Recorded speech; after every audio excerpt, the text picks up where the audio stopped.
With the 12th pick in the 2025 NFL Draft, Tyler Booker, guard out of Alabama, becomes a member of the Dallas Cowboys. And now we're off and running round 2 on this Friday. Welcome into Love of the Star Audacy podcast, found on the Audacy app and wherever it is you get your podcast. I'm Eric Chiafalo alongside the Super Bowl winning scout, Brian Broaddus, on the heels of round 1 of the draft, and Tyler Booker was the selection. Broaddus, how are you? And doing good. What was your reaction? Yeah, we tried to kind of navigate some things through some of the platforms we were on earlier in the day, maybe leading up to the draft, about potential of maybe where this was going to go. If, in fact, with Tet McMillan being on the board, likely they would have made that selection. I know in the walk-off with Jerry Jones afterwards, they thought a lot of Tet McMillan, enough to even, to kind of navigate that. And so, it's not surprising. Once he went off the board, then they were open to a lot of different ways of going here. And, Booker was a guy that had got like a lot of momentum. There was a time when we talked about Golden, we talked about wide receivers, but we were trying to figure out how many players were between Tet McMillan and, say, Golden at wide receiver.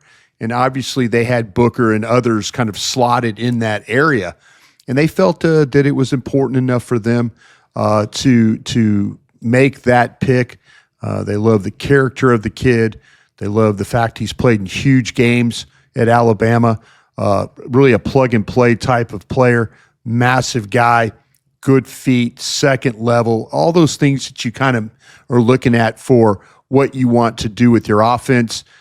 His responsibility of keeping the front of the pocket clean for Dak Prescott is going to be a big factor, or was a big factor, in why they made this selection. But I do give them credit for being able to say, okay, we realize that there's a chance that McMillan is going to be off this board. Carolina was a surprise team initially until you start to think about when the Cowboys played Carolina last year and how void they were of talent at wide receiver. Some other teams kind of ahead. I was trying to get a gauge about, the Raiders and stuff like that. But yeah, when McMillan didn't get to them, they were able to pivot and in a way really, I think, help their offense, especially help in the running game, and then help Dak Prescott with his ability to step up and throw the ball in the middle of that pocket. So where was Booker on your big? Yeah, I had him. I liked actually Donovan Jackson from Ohio State a little bit better than Booker. I had them both, right there when it came down to it. Like I say, with the thing when you watch like a Donovan Jackson play who Minnesota drafted, he's a guy that a little bit more of you watched him play left tackle when Simmons went out. He was a guy that filled in at left tackle, did a really nice job for Ohio State. But it was really, really close. I like I said, I had him as my 37th best player on my board. I can completely understand why they did what they did, explaining with Dak in the front of the pocket, the running game and all that, the power, the player. I just felt like that to me, that he was a little bit further down my list. I had some guys that were ahead of him, other players, other positions, and he just happened to fall and slot into that 37th spot. So for me, I don't see it as like a reach. I'm just talking about with my board, how I saw guys ahead of him. And there's plenty of guys on this board that I have ahead of him that didn't go as first round grades or didn't go in the first round and will likely go here in the second round. But Tyler Booker is a really, really nice player. And but like I said, where I had him, and I had, like I say, Donovan Jackson just a couple of spots ahead of him. I had him at 33. So either one of those guards would have been just fine for me. Yeah, and that's the criticism right now. In terms of they don't care what we think. I mean, that they don't care. Mel Kiper, Dane Brugler, Brian Broaddus, they don't care. They really don't. And that's the cool thing about the draft. When you sit in those chairs, you do what you think's right for your team. We'll see 3 years from now. I had a scout. I've told this story before. I had a scout after the draft that we had in Philadelphia in 1998. I had a director of player personnel come up to me and say, "You just had the worst draft in the history of the National Football League." And I looked at him and I said, "Do you want to give this a couple of years? You want to maybe give it a couple of years?" He says, "No, I know. You had the worst draft in the history of the National Football League." And I said, "Fine." And so I went on with my life. I left Philadelphia. Those draft picks, they worked out, 4 of the 6 picks. We traded for Hugh Douglas, guys making Pro Bowls. We helped the Philadelphia Eagles, myself, Mike Lombardi, and the guys who did that draft. We helped the Eagles with Andy Reid and Donovan McNabb become a dominant team in the NFC East. That scout, that director of player personnel guy was completely wrong. And so they, guys and gals get this wrong. Our friend Vach Lombardi says some of these teams suck at drafting, and that happens. So I am not critical of this pick. I know where I had him slotted. I think they had him a lot higher than I had. And obviously they did, because they took him over some guys that I thought were higher players, with the Abukas, the Goldens, even Luther Burden, who's on the board today as we get ready to draft. So they don't care what all of us media scouts think. We'll see what happens within the 2 and 3 years. We're getting an idea about Mozzie Smith. We're going to get an idea about Tyler Guyton. And as we go forward, either we will be proven correct as media scouts, or they will win the day. And hopefully they're the ones winning the day. Hopefully they're the ones winning the day, not the media scouts. Yeah, and you certainly know the player very, very well. But yeah. I mean, just in terms from my perspective, on drafting in the trenches, I'm really never going to criticize that. I know the interior of the offensive line doesn't always get the type of positional value, but I think you've started to see it climb. Like you're seeing guards get paid pretty big money these days. Yeah. And we know how important it is to be able to. Tyler Smith's going to get paid. Get ready for that. Absolutely. Yeah. Absolutely. Yeah. So I think what we became accustomed to over the years about like guards, and you can find them anywhere, whatever, and you don't have to pay them that much. I think that's changed, and a lot of it's changed because the interior defensive linemen are so dang incredible these days. Yeah, you got to have guys to stop those dudes. So I mean, I got no problem with them going O-line, D-line. To me, that's how you build a football team. Is making sure that in the trenches you're dialed. And in the division, when you got guys like Dexter Lawrence and you got guys like Deron Payne and you got guys like Jalen Carter on the interior of these defensive lines with the Eagles and the Giants and the Commanders. I mean, and the Eagles are just running dudes out on their defensive line, keeping them fresh all the time. We know how important it is to have an awesome offensive line. So I don't really have any criticisms of it. There's no way this dude would have been there at 44, right? No, I don't think so. Think so. And there were some teams talking about, the potential of trading back. Could you have grabbed him in the 20s? And, obviously Houston came up. They weren't satisfied with Houston's offer. I talked to some people with the Texans earlier in the day, and they were going to be trying to be very aggressive to go get offensive linemen. So, listen, teams take players where they want to take players, and like I say, I could have him as the 37th best player on my board. That doesn't, they obviously had him a lot higher. And you know what? I'm totally okay with that. I am totally okay with that thought. This guy, you do watch him play. You do see power. You do see toughness. You see playing in big ass games every friggin' week. That's the criticism of Tyler Guyton, that they took a guy that didn't have a lot of experience for the position, and now the learning curve is really steep. This guy learning curve won't be steep. You plug him in, you let him play one-on-one, you let him play in space. All those things are very, very positive about him. It's really, really, really important now because Dak Prescott, we believe, and we could be really wrong about this. Where's Dak Prescott's mobility going to be? Can he find ways? Where you affect quarterback play nowadays in the National Football League is through the middle of the pocket. Eye level down, not looking downfield, attack, eye level down. All of a sudden, you got pressure in the middle. Now the pressure on the outside starts to show. But when you get the quarterback's eye level down, and you're right, the guys like the Dexter Lawrences and those guys all in Philadelphia, Payne, those guys, I mean, those are problems in the middle of defenses. They're problems. You have to be able to handle those types of players. And especially now with Dak Prescott, if in fact there could be some potential for limiting his mobility. You know, he suffered some serious injuries. You know, the fractures, now the hamstring. You know, these are things, you know, surgeries are you know, nice he's fixed, but the older he gets, the tougher it gets. And so middle of the pocket, going to be important, his ability to stand in there and throw. And this is where Tyler Booker helps you. This is where Tyler Smith helps you. This is where BB helps you. Those types of things where a quarterback can stand there and make throws from the middle of that pocket down the field is going to be paramount, especially with a quarterback that might be limited a little bit with his mobility.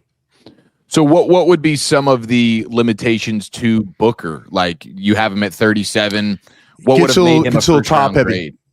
Little top heavy for me when you watch. I didn't have any guards as first round grades. So to me, that's, you know, when I look at it, I think I did. No, I had Jackson, Booker, and Gray Zabel, who got picked by the Seattle Seahawks at 18. Those were all second round grades on my board. Kind of had all those guys, you know, in the same little pocket there for on my board. But the thing that they'll tell you a little bit about with what you're doing with Booker is that there are times where he will get a little top heavy on you. And when I mean top heavy on you, you're seeing him play, and then he's straining to get his guy. So the strain is good. You know, you get your hands inside, you sit on a guy, and you're straining to keep him in place.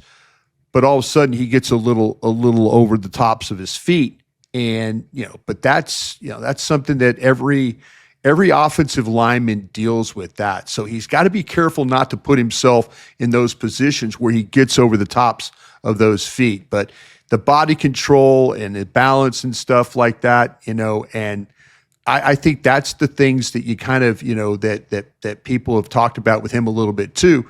You know, is he always going to have those types of things? So, but everything else about him is just the size, how well he moves for his size, the fact that he's able to, you know, he's played a couple of different guard spots during his career, the power, you know, how he comes off the ball, how he gets movement. All these things are just things you absolutely love about the player.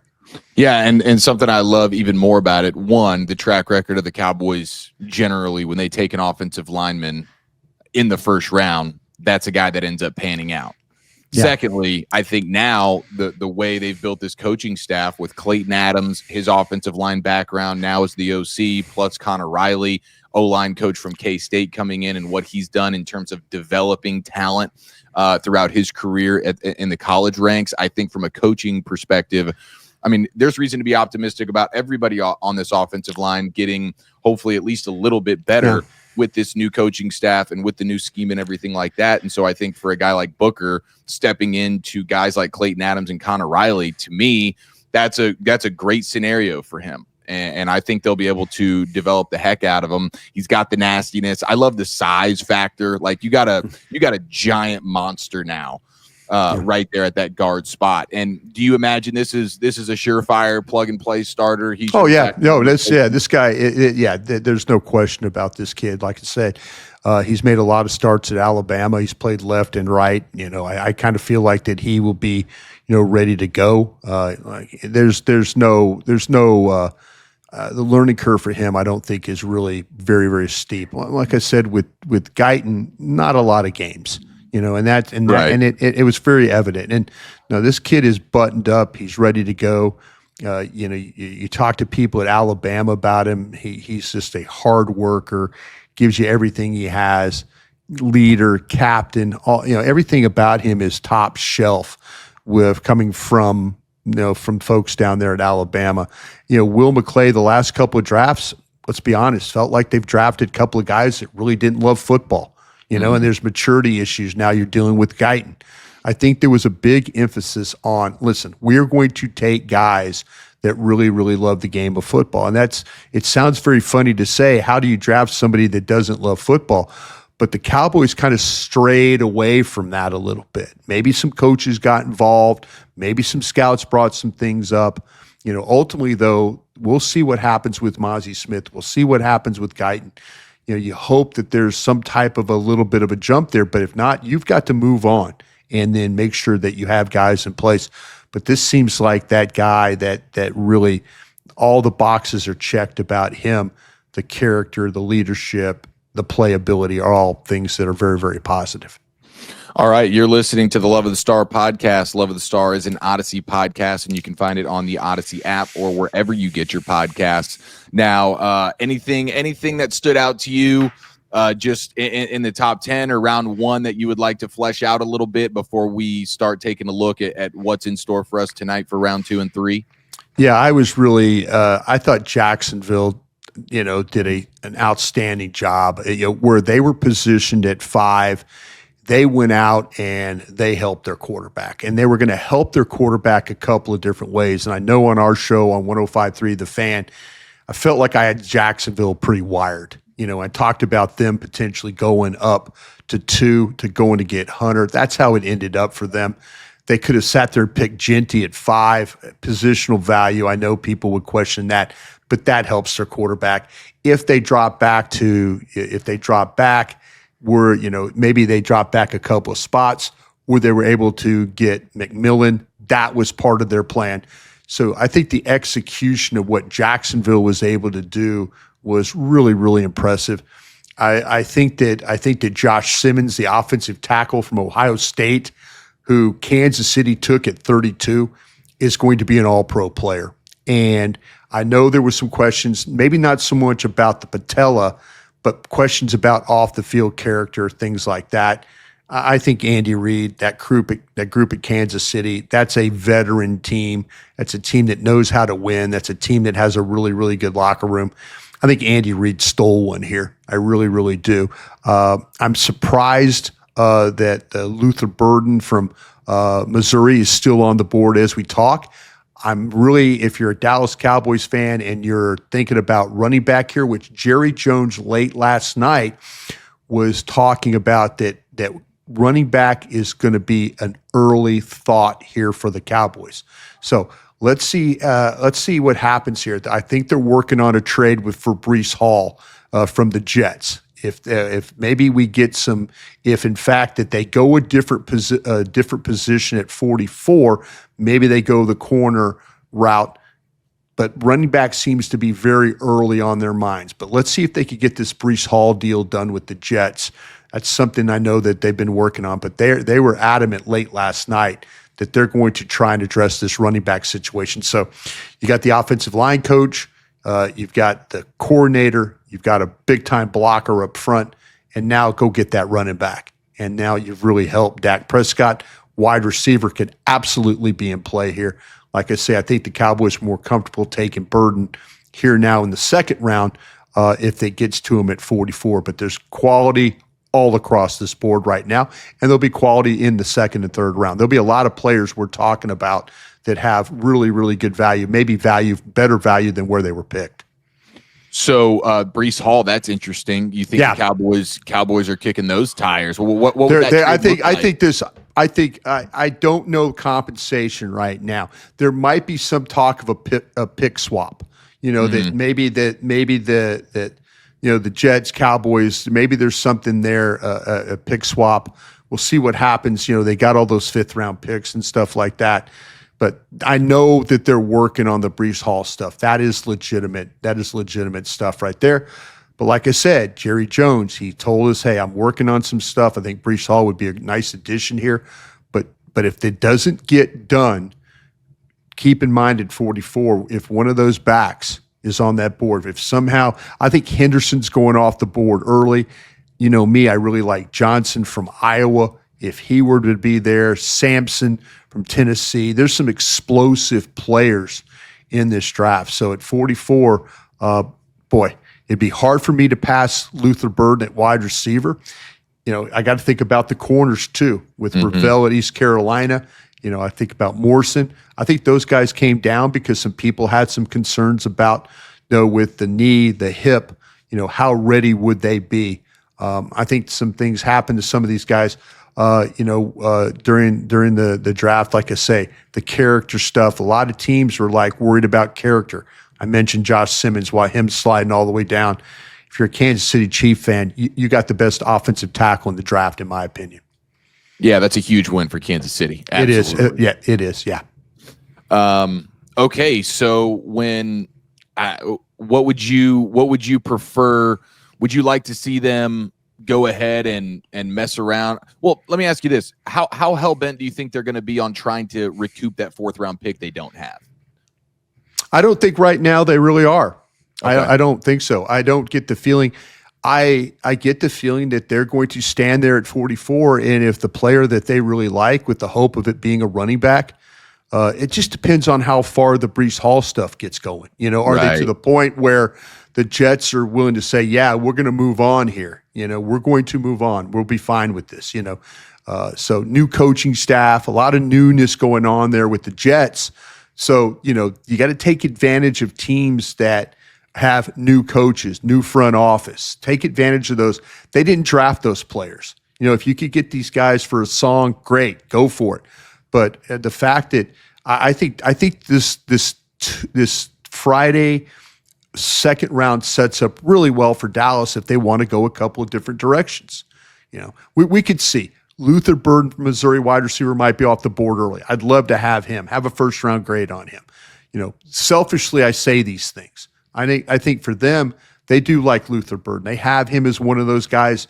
When they started talking about Golden and Burden and all, he was in the mix. It wasn't like he was way down the list or something like that. So him, the corners, Dr. Cooper did the surgery on Ravel. I think they know him. They know. I was hearing good, positive things about that. Maybe some teams didn't, but Henderson's still on the board. The fact that makes me feel good is they haven't seen this massive run on the running backs. You know, the fact that there's some quality running backs still there. Now, this draft could start in the 2nd round, and all of a sudden we see that run on running backs. Maybe not. Maybe Dallas will get very lucky, and a guy like a Henderson, somehow the draft gods might smile on him. Henderson gets to them at 44. If him, Burden, Ravel, the selfish Brian Broaddus would take the guys he has in the 1st round on his board, but to them, taking Henderson would be a really, really, really good pick. Well, I know this isn't overly Cowboys related, but I am curious what you expect to happen with Shedeur Sanders tonight. Yeah, this this is the unfortunate part of the business, and you wonder. And Bill Parcells told me this a long time ago. He says, Brian, I never want to draft the Hollywood quarterback. Thanks, Coach. Appreciate that. I wonder if some teams see Shedeur Sanders as the Hollywood quarterback, you know, with all the things that are going on in his life.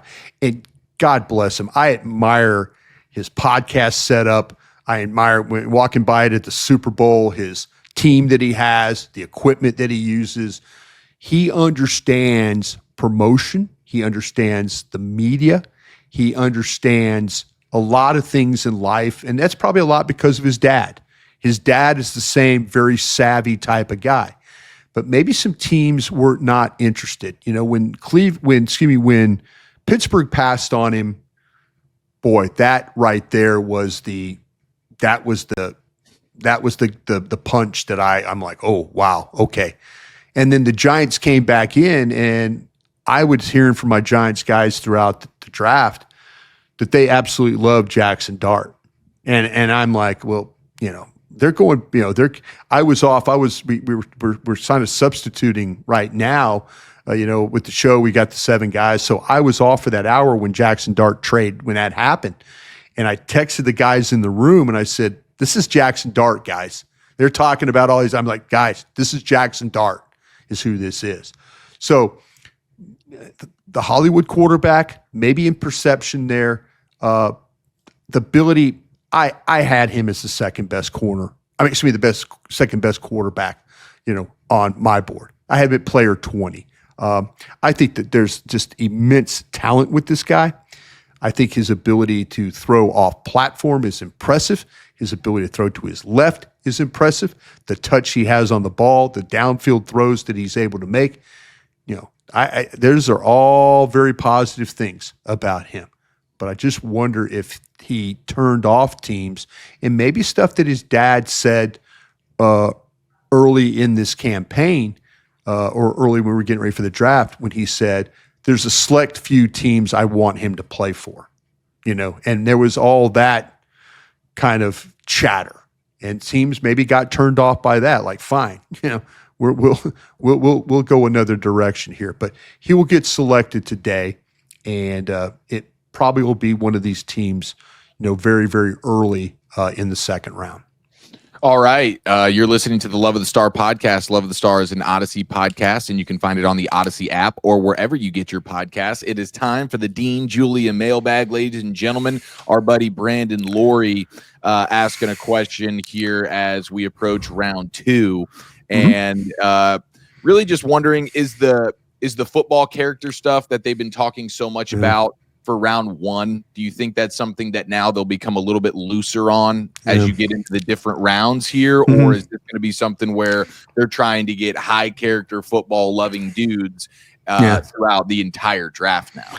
Yeah, me again, Brandon, I love your content, by the way. I love following along with you. I think you do a hell of a job. The thing I selfishly want them to take Luther Burden, and I wonder if Luther Burden I don't think Luther Burden is a bad guy. I'm not getting any type of a criminal vibe from him. Right. Is there some things about him that maybe turn some people off? Sure. Every wide receiver that's ever been good, there's some things that turn people off. I guess, maybe Larry Fitzgerald didn't completely turn everybody off, but there's things. I would like to believe that if they would consider Luther Burden now at pick 44, maybe they don't consider him at 12, but I believe they would consider him at 44. But if a Henderson's there, I think it would be really hard for them not to take Henderson over Luther Burden. And maybe it'd be really hard for them not to take Ravel and Morrison because of some of the things that Will Johnson's still there. But Will Johnson, and I can't get into his injury stuff, but there's something significant that teams are obviously flagging him for. And so, now you've got 3 corners with some medical risk. You've got running backs that seem to have high character, totally fit the need. And you got a badass playmaking wide receiver that might got a little diva to him, if I can use the proper word. So I think they would go with the running backs and then adjust the other ones in the draft. Yeah. Well, Todd G. Mack is asking about the style and the scheme of the running game. What do you think the Cowboys are looking at there? How does Tyler Booker fit into that stylistically? How are they going to approach it? I mean, I know Clayton Adams and Connor Riley both have a wide variety in terms of the way they approach the run game. They're not a one-trick pony. Hey, all we do is inside zone and outside zone, and that's what we do. Seems like they want to mix in quite a bit of, hey, here's some inside zone, here's some pin and pull, here's some duo stuff, all that kind of deal, here's some man stuff. So I think it's going to be pretty there's going to be a wide variety, which is a huge plus with this coaching staff. Does Booker fit into that type of role where, hey, he can kind of do a little bit of everything? Yeah, I personally, I think that Donovan Jackson, a little bit more of an athlete, because I've seen Donovan Jackson play left tackle. in half the season Ohio State, and then into the playoffs. So you think a guy that could play left tackle and play guard, but there's things that Booker can absolutely do that way. And, I mentioned another guy, Gray Zabel was a guy too. But these are lighter type guys, lighter weight wise, and so but the power you can't make up for the power that Booker has when he comes off the football. His ability to get movement is impressive. And so the combo blocks, the zone blocks, him getting him. I mean, for a big man, he does a really nice job of playing on his feet. He's not sloppy, falling all over the ground type guy. There's some of these guys you watch and you're like, man, this guy, he can't go 2 steps without losing sustain or falling off a block.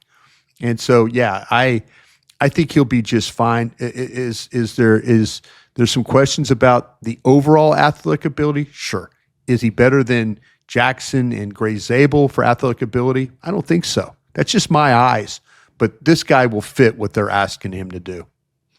Oswaldo is asking if we think maybe some trades could be in place for a corner or a wide receiver if they're not able to select any of those guys today. Yeah, I think, Jerry talked about some significant things. There's clearly some corners that are being shopped right now. Jair Alexander from the Packers is being shopped. Ramsey from the Dolphins is being shopped. Those are the things that I think you kind of, if you want to look at that position, the wide receiver crew. We talked about Jameson Williams from the Lions. It seems to be my gang of 7 guys think a 3rd round pick could make that happen with the Lions. So those are all possibilities. But if I'm the Cowboys, the way this second round's kind of setting up, I'm going to let this thing ride. And if I don't get the guy I want, maybe I circle back on that. Maybe because then you'll know in the 3rd round, well, listen, we're probably going to lose out on these wide receivers. We're probably going to lose out on some of these corners. I think this corner draft is extremely deep, in the areas that Dallas, they're going to need help. They're going to need, I wouldn't be surprised if you see them double dip at the cornerback room. They're going to need some help there. So do you feel like the cornerback is one of the big positions that could stretch into round 5 if they don't address it tonight? Man, it's I think that running back could stretch. I think the corners can stretch. I think the defensive ends can stretch. I think there's some defensive tackles, specifically the one technique. So you got wiped out pretty good at the really good one technique defensive tackles. Now, there's going to be a pocket of these guys on this board, I think that are really they're really, really good players when you start to talk about Collins from Texas, West from Indiana, Jordan Phillips from Maryland, and then Caldwell from Oregon. I think there's kind of a pocket of those guys that fit that one technique role, but are they guys that are, without having a 4th, are Dallas going to have to go and get these guys in the 3rd round? We'll see how that plays. I don't think they want to do that, but man, could some of these guys, and we think there may be some 4th round guys that might fall to the 5th. It could happen at running back. It could happen at corner, and it could happen, I think, with some of these defensive tackles, especially the one techniques. But man, I sure would like to try and address that wide receiver room, that cornerback room. I'd like to see them address those kinds of things if they could. Tyler G wants to know our favorite and least favorite picks from round 1. It sounds like Travis Hunter, the trade up there, and then Josh Simmons falling to 32 to Kansas City. Yeah. Are those your 2 favorite probably picks of round 1? Yeah, I think the Josh Simmons one is really, really good. I really do like what they were able to do with that one. Because to me, I had him as my 5th best guy on the board, and he ends up down there at 32. Yeah. And it has to do with, if people really are bashing him because, listen, I don't have the opportunity to always hear what sometimes the medical information is, and then also what sometimes, we get with the character stuff, things like that. So, if his character is that bad, where it dropped him completely down the board. Well, then, it's something I don't have the advantage of getting, but I think Kansas City, I know there was a lot of fans, Kansas City was kind of being projected as the team that was going to get this guy. And I was talking about him so much that I had a lot of Kansas City fans started following me on Twitter and talking about, hey, Brian Broaddus loves this guy, this kind of thing. Mm-hmm. Former scout loves this guy. And so, hey, good for Kansas City for getting the guy that, like I say, top 5 guy on my board. Was there a head scratcher for you last night that you were looking at like, man, I can't believe this team just did that? It's funny because the one guy that I have a chance to be really, really wrong about is Shamar Stewart, the edge from Texas A&M. I've never felt comfortable with those Texas A&M kids. When I first started working on this in November, they were all very, very, very high on lists that I was working off of, whether it was Dane Brugler, whether it was Pro Football Focus. There was always the talk about these Texas A&M kids. I'm interested to see where and how Shamar Stewart works out with the Cincinnati Bengals. That was a pick that was made at 17. Boy, I surely didn't have him that high. But that's a guy, those A&M kids, I have a chance to be really, really wrong about, or somehow this works out.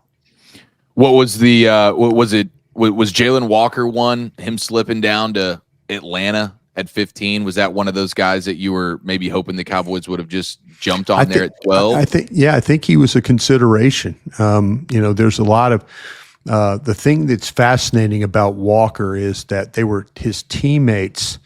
When I had heard that when they were interviewing his Georgia teammates, they were asking the questions about what teammate would you like to bring along with you to the NFL? And Walker was hands down the most popular. And Georgia's got a great team. They got a great team. And Walker was the guy that everybody mentioned. I think Atlanta is going to be super happy with the guy that can play off-ball linebacker. He can cover. He's physical. The way he finishes as a tackler and the way he rushes the passer, super impressive. So nice to see that him ending up at a place where he played his college ball in that area of in Georgia, and that people who are fans of the Falcons will surely probably Georgia Bulldog fans will recognize what a great player he absolutely is. Heck yeah. All right. Well, there it is for the Dean Julian mailbag here on the Love of the Star podcast. Broaddus, you're an absolute super beast. Round 2 and 3 tonight. And then, of course, day 3 on Saturday. That's the day of the scouts. Broaddus will be meeting that moment as he always does. And then we'll be back with some more content. I know Walchuk will get back in the mix with you, Broaddus, on Sunday morning to recap all things 2025 NFL draft. So we look forward to that. But until then, have a great weekend, everybody.